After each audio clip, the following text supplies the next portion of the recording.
दिन जितने हैं उसको पूरा करना, पिंडदान सही से करना, सही प्रक्रिया से करना कितना ज़रूरी है, कितना आवश्यक है?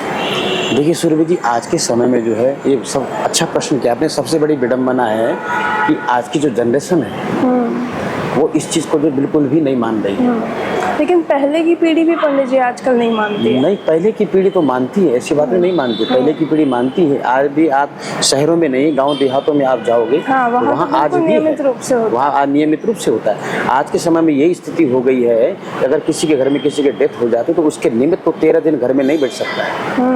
बिल्कुल, ठीक है ना। तो 13 दिन जैसे हम उसकी डेथ हो गई है, कई लोग जो है दूसरे दिन सब कुछ कर करा के चले जाते हैं, कई लोग तीसरे दिन, कई लोग चौथे दिन में सब कुछ कर करा के चल रहे हैं। ऐसा नहीं है। हमारे आप गरुड़ पुराण को पढ़ोगे तो गरुड़ पुराण के अंदर जो है बताया गया है कि 10 दिन तक के जो पिंडदान होते हैं, जिसको हम 10 गात्र के पिंड कहते हैं। पिंड मने, पहले पिंड का मतलब सीधा सीधा अर्थ होता है, पिंड मने शरीर। हाँ। ठीक है। पिंड उसको नहीं कहते हैं कि जो आटे का जो बनाया जाता है। पिंड का मतलब होता है शरीर। ठीक है। तो जब जो है हम पहले दिन के पिंडदान को करते हैं, जिस दिन उसकी मृत्यु होती है, मलिन षोडशी, मध्यम षोडशी और उत्तम षोडशी, 3 प्रकार की षोडशी और 3 प्रकार के पिंडों का विधान है। तो मलिन षोडशी में 6 पिंड होते हैं। अच्छा। ठीक। तो जब वो जो डेड बॉडी हमारे घर में पड़ी रहती है, वहाँ स्थान पिंड दिया जाता है। जहाँ पे डेड बॉडी होती है वहीं पे संकल्प लेकर के जो ब्राह्मण के द्वारा संकल्प लिया जाता है और वहीं उसको स्थान पिंड दिया जाता है। 2 पिंड उसके वक्षस्थल पे रखे जाते हैं, उसके हृदय में रखे जाते हैं। फिर होता है द्वार पिंड। जब वो डेड बॉडी को हम बाहर लाते हैं और दरवाजे में जब आधा वो बाहर होती है और आधा अंदर होती है, तो उसको जो है द्वार पिंड कहा जाता है। कितने हो गए? 3। फिर होता है जिस अर्थी में हम उसको रखते हैं। ठीक। एक पिंड वहां भी दिया जाता है। हाँ, बिल्कुल। ठीक है। कितने हो गए? 4।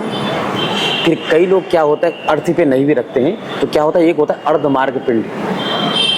जब हम जो है शमशान घाट से और अपने घर के बीच की दूरी में होते हैं, जहाँ से कि हमें शमशान घाट दिखे, तो एक पिंड वहां पे भी होता है। ठीक है। और 2 पिंड जो है जहाँ वो चिता पे जब रखा जाता है, वहां पे भी 2 पिंड उसको दिए जाते हैं।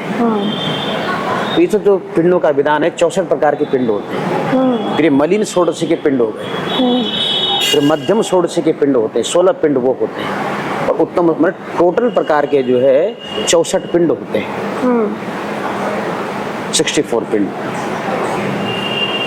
तो ये सब कहाँ आज की डेट पे लोग कर रहे हैं? कर नहीं रहे हैं। हाँ। तो लोग क्या करते हैं, 10 गात्र के दिन जो 13 दिन तक के विधान को करता है, वो 10 गात्र के दिन हरिद्वार में जा करके ये सब क्रियाक्रम वहाँ करके आ जाता है। 10 गात्र का विधान है, गात्र माने शरीर। आप 10 दिन तक जो पिंडों का विधान है, जब उनको आप देते हो, तब उस जो है उस प्रेत का शरीर का निर्माण होता है।